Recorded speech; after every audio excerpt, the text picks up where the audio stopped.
You clicked because something in you is weary of doing. You want to know if there's another way. One that doesn't require endless effort, more tactics, or a harder hustle. What if the answer is not in doing more, but in learning to shine from within? Stay with me for the next 20 minutes. I'll show you how rest becomes radiance, and radiance becomes practical transformation. Here's what you're getting in this video. First, we'll see why the culture of striving actually blocks what you most want to give: love and healing. Second, we'll discover the inner mechanics of how rest becomes radiance, the clear, repeatable steps that change a nervous system in a room. Third, we'll sit with modern stories that show this teaching at work in hospitals, classrooms, and homes. Fourth, I'll give you one simple, repeatable practice you can do today to begin carrying this light. By the end, you'll understand how to be steady without being passive, strong without pushing, and how your presence can be the most effective thing you offer to the world. The hidden cost of striving. We live in a culture that confuses busyness with value. The louder your schedule, the more your life seems important. We wear activity like armor: more meetings, more productivity hacks, more grind. But there is a hidden cost. When life becomes a series of tasks and solutions, we lose the quality that makes any action healing in the first place: presence. I want to be clear. Action, competence, care, these are noble and necessary. Medicine saves lives, planning builds communities, work feeds families. But no amount of doing makes up for the absence of real attention. Imagine two people sitting with a friend who is hurting. One person arrives with a plan, resources, advice, the fix. The other arrives with a quiet attention, a willingness to sit and listen. The first will likely leave the friend feeling judged, corrected, or still alone under a pile of solutions. The second person, the one who simply stayed, often creates an environment where healing can begin. We are social creatures wired for sympathetic attunement. When someone is steady and present, other nervous systems begin to relax. That's not abstract spirituality. That's biology, and it's the foundation of meaningful transformation. Jeshua teaches the same thing in the language of heart and metaphor. The dreamer must die so the servant can be born. The dreamer is the small self that thinks it must do everything, prove everything, carry everything. The servant is the one who allows the great love, call it God, Christ, soul, to move through them. You can be skilled and still be the servant. The shift is chiefly in posture. The posture is no longer, I must perform, but rather, I will hold a space. If that idea feels uncomfortable, you're in good company. The idea that your highest effectiveness might come from less doing challenges everything you've been taught. But hold on to that discomfort for a moment, because what follows gives a clear, usable method for shifting from doing to being. The secret mechanics, how rest becomes radiance. Let's make the invisible visible.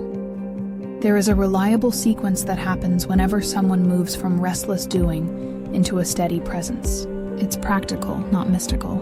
I'll describe it as 4 steps, each of which you can practice in everyday life. Step 1. Anchor. This is the small, almost trivial act of returning to your breath, placing a palm on your chest, or saying a short phrase. I am here. That anchor sends a message to the nervous system. A permission slip that says, it is safe to slow down. Step 2. Permission. This is the internal agreement to stop fixing in that moment.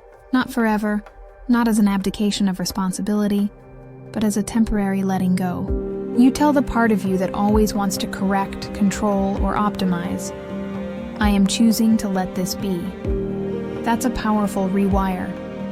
The brain expects the ego to constantly act. When you unexpectedly allow, the brain notices. The autonomic nervous system shifts from fight or flight into safety and social engagement. Step 3. Open. The breath deepens, the muscles unclench, and the heart softens. This is the physical opening.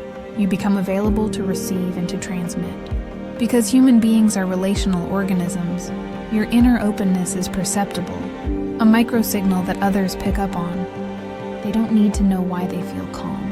They only need to feel it. Step 4. Radiate. Once you're anchored, permitted, and open, something begins to move outward. Your tone changes. Your gestures slow.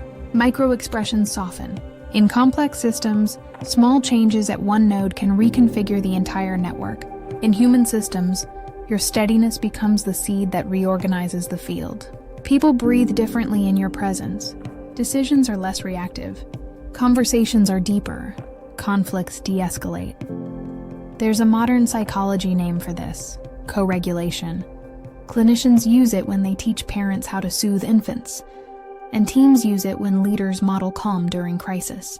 Spiritually, it's the same thing called by another name: the light of Christ moving through a servant. The point is not to be passive. It's to be a calibrated center that can still act with intention. Action arising from that center is different, clearer, kinder, more effective. You might be thinking, okay, that sounds nice in theory. But does it work day to day? Can it change real situations? The answer is yes, and I'll show you 3 modern stories that make it undeniable. Stories that show it works. Story 1, the ER nurse. Maria works nights in an emergency room. On any given shift, there are monitors, alarms, decisions that must be made in seconds. One patient arrived terrified and confused, not because he had a complex medical condition, but because he had no one by his side, and his body was flooded with fear. The team did the right assessments, gave medication, checked vitals, all necessary. But it was Maria who, for 2 minutes, sat with the man, held his hand, and breathed with him. She didn't diagnose his soul. She offered her steadiness. Within minutes, the man's heart rate slowed. He slept. The family later said those 2 minutes mattered more than any form on a clipboard. Maria's presence didn't replace medicine. It amplified it. Story 2. The teacher. Daniel taught a class of 8-year-olds. One child, in particular, would act out whenever he felt unseen. Previous teachers tried discipline and incentives. It helped briefly, and then the behavior returned. Daniel began an experiment. Before he responded to a child's outburst, he would pause 30 seconds, breathe, place his palm briefly on his chest, and look into the child's eyes with calm curiosity. Not confrontation, not dismissal. This micro-pause communicated safety. Over time, the child's reaction shifted. The classroom tone became quieter, learning deeper, and the teacher's authority altered from coercive to gravitational. Story 3. The father and the teen. A father and his teenage son argued constantly, one shouting match after another. The father realized that escalating anger only fed more anger. One evening, instead of meeting fury with fury, he sat in the kitchen, kept his voice low, and simply listened for 20 minutes. No lecture, no problem solving. The son raged, cried, and finally admitted grief he'd held for months. It wasn't that the father solved the problem that night.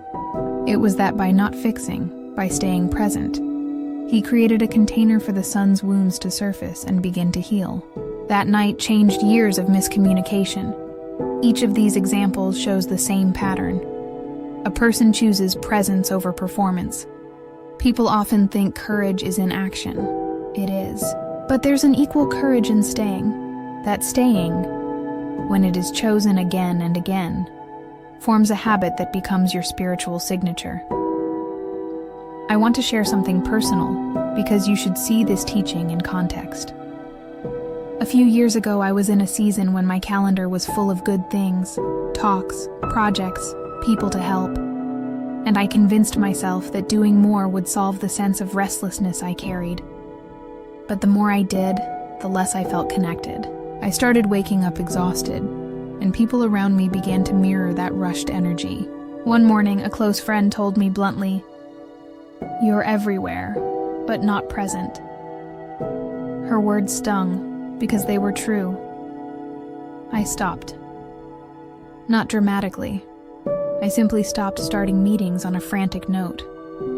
I began to arrive 5 minutes early, sit still, and breathe before speaking. I shortened my to-do list by half and reserved an hour a day to be still rather than productive. Over the next months, relationships softened, my work felt clearer, and opportunities arrived that were not the result of force, but of ease. It wasn't instant. It required consistent return to a posture of rest, but it changed my life. I tell you this to show. I've been the hustler. I've also learned to be the beacon. Both are possible. The question is, which do you want to be known for? If you stay with this teaching until the end, I'll give you one simple practice.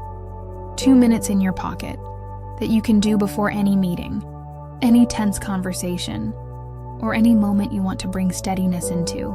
It's tiny, but it works. Keep listening. Integration. How to live this daily. We're not building a monastery. We're learning small ways to translate this into ordinary life. Here are concrete habits. Not many, just enough to start rewiring your days. Micro anchors. Before you respond to an email, before you enter a room, take 3 conscious breaths. Place a hand over your heart. Say silently, I am here. This 3-breath anchor resets the tone. The permission pause. When you feel the urge to fix someone's problem immediately, pause and ask, is this a moment for advice or a moment for presence? If presence is needed, give it. If action is needed, do it. But from a clearer center. Listening is practice. Practice listening without offering the first piece of advice. Often people want to be seen more than they want to be solved. Ritualize return. When your day feels scattered, have a small ritual. A cup of tea taken in silence. 5 slow breaths at a window. Use these as cues to come home to yourself. A note about results. Often we look for immediate, measurable outcomes. This is a spiritual practice with social and physiological effects. Sometimes the change is subtle and shows up as a difference in tone, better decisions, calmer children, or fewer emergencies. Other times the change is dramatic. Either way, consistent practice builds capacity. The inner field you cultivate becomes the soil out of which healthy responses organically rise. This is the pocket practice I promised. It takes 2 to 3 minutes and can be used before a meeting, a conversation, or any time you feel the day speeding you. Find a comfortable position. If you can, place your feet on the ground. Close your eyes or soften your gaze. Take 1 long inhale. Feel the breath move down into your belly. Exhale fully. Place your right hand lightly over your heart. Feel the skin, the warmth, the pulse. Breathe into that space. Inhale, say silently, I am here. Exhale, say silently, I allow. Repeat this twice more. Inhale, I am here. Exhale, I allow. Now imagine a small, warm light in your chest, not bright but steady. With each exhale, let it expand a little, into your shoulders, your hands, the room around you. No force, just gentle growth. If a thought pulls you, notice it kindly and return to the breath and the heart light. Hold this field for 30 seconds. If someone comes to mind, a colleague, a friend, someone hard to love, imagine the light reaching toward them. Not to fix, but to make space. When you feel complete, bring your attention back to the environment. Take 1 grounding breath. Open your eyes. You are ready, that is all. Short, repeatable, carryable. Do it before a call, a meeting, or a difficult conversation. It changes the tone more than any script. We began by asking whether doing less might actually be more. We discovered that rest is not avoidance. Rest is a posture that opens you to radiance. We learned a practical sequence: anchor, permission, open, radiate, and saw it in action in hospital rooms, classrooms, and kitchens. We practiced a 2-minute pause that you can use immediately. These are not abstractions. They are habits of being that change the way you show up. If you commit to this practice, just the micro anchor and the permission pause, for 2 weeks, notice what shifts. Does your tone change? Do conversations soften? Do decisions come with more clarity? Small daily returns build a field of steadiness that others inhabit and that life responds to. One final thought. The world often asks us to do more, faster, and louder. The world is hungry for something different, for steady, luminous presence. To be that presence is not a duty, it is a privilege.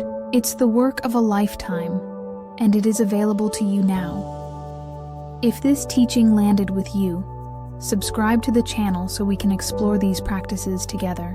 Share one small change you notice in the comments. Your example might be the exact beacon someone else needs. And if you feel called to go deeper on this path, to expand and truly live these teachings, I've created coursework on Gumroad where we'll be releasing practices and step-by-step journeys to help you deepen your spiritual walk. You can find that at yourinnershift.gumroad.com. Go gently, shine steadily, and I'll see you in the next video.